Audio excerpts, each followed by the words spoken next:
Hello guys, starting with the new chapter carbon and its compound, the last chapter of 10th class chemistry.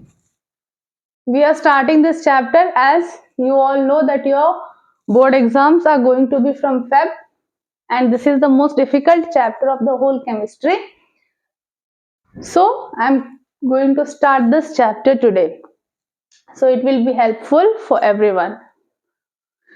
So carbon and its compound, which is also called as organic chemistry. Carbon element से जुड़ा कोई भी chapter अगर हो तो उसको कहते हैं organic chemistry. So we have so many of elements, right? But there's only one element, that is carbon, whose atomic number is 6 and atomic mass is 12. He is given so much of importance that a branch of chemistry is donated to him. इतने सारे element हैं, till today we have 138 element, लेकिन उसमें इसी एक element के पास ऐसी क्या खासियत है कि एक टोटल ब्रांच ऑफ केमिस्ट्री इसके नाम है, that is organic chemistry. So why it is so? Because it has many unique features. It has many unique features. What are that? So that we will see first in this chapter. The first one is the bond formation of carbon. In your previous chapter, metals and non-metals, you have seen that a metal and a non-metal combinedly forms ionic bond. Yes, ionic bond is formed between a metal and a non-metal. That is by giving electron, and another non-metal will take that electron and forms an ionic bond. But carbon can't form an ionic bond. Carbon ionic bond नहीं बना सकता. क्यों? Why it can't form ionic bond? Let us see. As I have wrote here, carbon's atomic number is 6. So how we will write its electronic configuration? 1s2, 2s2 and 2p2. So in its valence shell, how many electrons are there? 4 electrons. And what do an atom do? An atom tries to get 8 electrons in its valence shell. Her atom को कितने electron चाहिए outer most shell में? 8 electrons to become stable. लेकिन carbon के पास कितने हैं? 4. तो या तो वो 4 इलेक्ट्रॉन दे दे या तो वो 4 इलेक्ट्रॉन ले ले, then only it will become stable. But carbon forms covalent bond. What is covalent bond? Covalent bond is formed by sharing of electron. How is covalent bond formed? By sharing of electron. Ionic bond was formed by transfer of electron, and covalent bond is formed by sharing of electrons. So why do it share? Why can't carbon give 4 electrons and becomes +4? Or why can't carbon takes 4 electron and becomes carbon -4 anion? Okay, let us see for each cases. हर एक case के लिए देखते हैं कि carbon अगर 4 electron ले ले तो क्या हो सकता है, और अगर 4 इलेक्ट्रॉन दे दे तो क्या हो सकता है, और वो क्यों ऐसे नहीं करता. Let us see. First let us see for taking of electrons, right? So if it takes 4 electron, it will form C minus 4 anion, है ना? But see here, carbon's atomic number is 6. That means it has 6 electrons and 6 protons.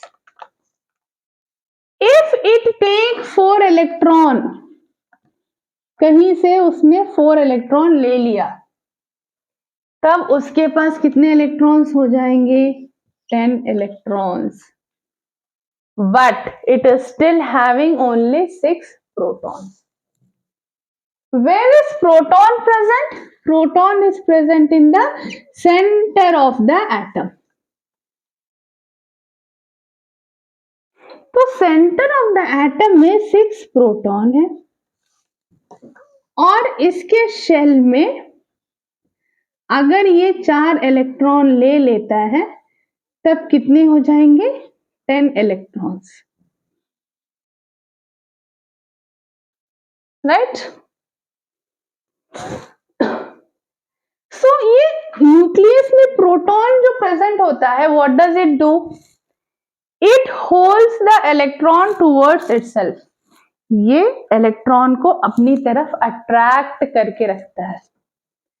लेकिन 6 proton के पास इतनी ताकत नहीं है कि it will attract 10 electrons.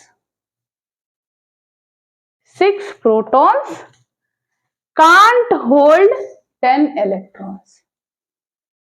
6 protons के पास इतनी ताकत नहीं होती कि वो 10 इलेक्ट्रॉन्स को अपनी तरफ अट्रैक्ट करके रख सके. इसीलिए कार्बन क्या कर सकता है? 4 इलेक्ट्रॉन ले नहीं सकता. ठीक है, 4 इलेक्ट्रॉन नहीं लिया. अब देखते हैं 4 इलेक्ट्रॉन दे क्यों नहीं सकता. ठीक है, उसने एनियन नहीं बनाया. 6 proton will not be able to hold the 10 electrons. Then what about losing of electrons? Yes, if carbon loses the 4 electron,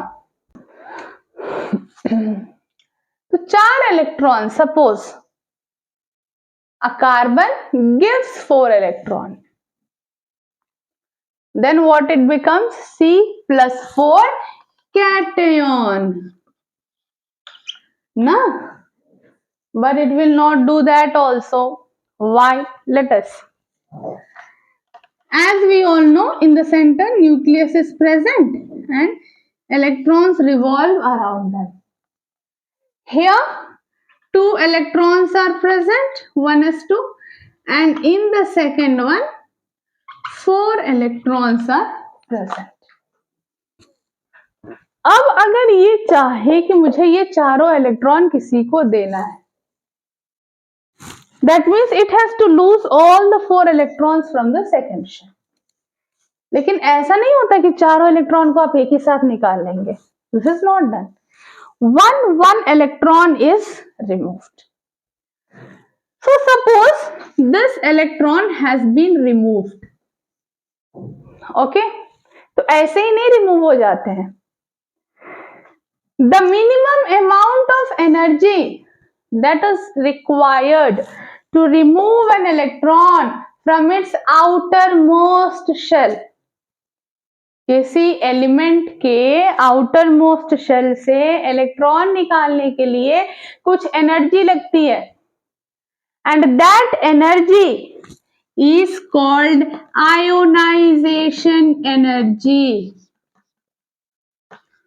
ionisation energy और ionization potential. ionization energy or ionization potential. Ionization means energy which is needed to make ion. अगर एक carbon एक electron निकाल देता है तो ये क्या बन जाएगा? कैटायन, एक आयन बन जाएगा. तो एक एलिमेंट को आयन बनाने के लिए जो एनर्जी चाहिए, that is called ionization energy और आयनाइजेशन पोटेंशियल. Suppose कार्बन ने ये इलेक्ट्रॉन लूज किया। अब जब इसने एक इलेक्ट्रॉन लूज किया तो इसके पास 6 इलेक्ट्रॉन्स थे और 6 प्रोटॉन्स थे, है ना। इसने एक इलेक्ट्रॉन लूज कर दिया। अब इसके पास क्या हो गया, 5 electrons, but still having 6 protons. अब 6 protons, the strength of 6 proton is more than the strength of 5 electron because they have common charge ना, it is +1, it is -1। तो प्रोटॉन 6 है और इलेक्ट्रॉन कितने हैं, 5। तो ऑफ कोर्स प्रोटॉन की ताकत इलेक्ट्रॉन पे ज्यादा अप्लाई होगी। That force which is exhibited by proton or the nucleus on electron is called nuclear charge or nuclear force। जो फोर्स से न्यूक्लियस इलेक्ट्रॉन को अपनी तरफ अट्रैक्ट करके रखता है उस फोर्स को कहते हैं न्यूक्लियर फोर्स और न्यूक्लियर चार्ज। तो अब प्रोटॉन की ताकत जैसे ज्यादा हो गई वो क्या करेगा, इलेक्ट्रॉन को अपनी तरफ और अट्रैक्ट करेगा, और जैसे अट्रैक्ट करेगा इस एटम का जो वॉल्यूम है it shrinks. Why? Because it is attracted towards the centre. Okay, the volume has been shrink. अब ये वाला इलेक्ट्रॉन निकालना है। अब इस इलेक्ट्रॉन को निकालने के लिए एक और आयनाइजेशन एनर्जी चाहिए। सपोज इस इलेक्ट्रॉन को निकालने के लिए मैंने आयनाइजेशन एनर्जी दी थी, let it be first ionization energy. अब इसको निकालने के लिए एक और चाहिए, that will be second ionization energy. लेकिन सेकेंड आयनाइजेशन एनर्जी जो हम अप्लाई करेंगे उसमें हम क्या नोटिस करेंगे, इसका रेडियस छोटा हो गया, वॉल्यूम श्रिंक हो गया। तो अगर मतलब ये जो आउटर मोस्ट शेल है ये न्यूक्लियस के पास चला गया, and when the volume shrinks we need to apply more force to remove this electron. क्योंकि इसका साइज छोटा हो गया तो न्यूक्लियस क्या करेगा, जल्दी इलेक्ट्रॉन को छोड़ना नहीं चाहेगा, क्योंकि 6 प्रोटॉन और 5 इलेक्ट्रॉन्स है, तो प्रोटॉन उसको और स्ट्रांगली अट्रैक्ट करेगा। तब हमको क्या चाहिए, उससे ज्यादा फोर्स लगाना है ताकि इस इलेक्ट्रॉन को निकाल सके। At that time what happens, the first ionization energy is less than the second ionization energy. Suppose हमने वो भी कर दिया। अब क्या हो गया, इसके पास एक और इलेक्ट्रॉन निकल गया। अब बचा 4 इलेक्ट्रॉन्स और 6 प्रोटॉन्स। अब तो वॉल्यूम और श्रिंक हो गया बिकॉज 6 प्रोटॉन 4 इलेक्ट्रॉन्स। तब अब इस इलेक्ट्रॉन को निकालने के लिए जो थर्ड आयनाइजेशन एनर्जी चाहिए वो तो और भी ज्यादा चाहिए। That means third ionization energy should be even more greater than the second ionization energy. Similarly, fourth one is even more greater. So giving this much amount of energy at a time to remove the 4 electrons from the valence shell is quite impossible. इतना electron, इतना ionization energy देकर carbon से 4 electrons को एक साथ निकालना is highly impossible. That's why carbon cannot form cation. Neither it forms anion nor it forms cation. अब ना वो इलेक्ट्रॉन दे सकता है ना वो इलेक्ट्रॉन ले सकता है, तो आयोनिक बॉन्ड बनाएगा कैसे? तब उसके पास एक ही ऑप्शन बचता है, क्या? Sharing of electron. And hence carbon shares electron and forms covalent bond but not ionic bond.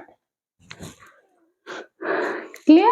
I hope this concept is clear for each one of you, that why carbon undergoes covalent bonding but not ionic bonding, or the question may come like this also, why carbon neither loses nor gains the electron. So if you like this concept, if you like the content, kindly like, share and subscribe my channel.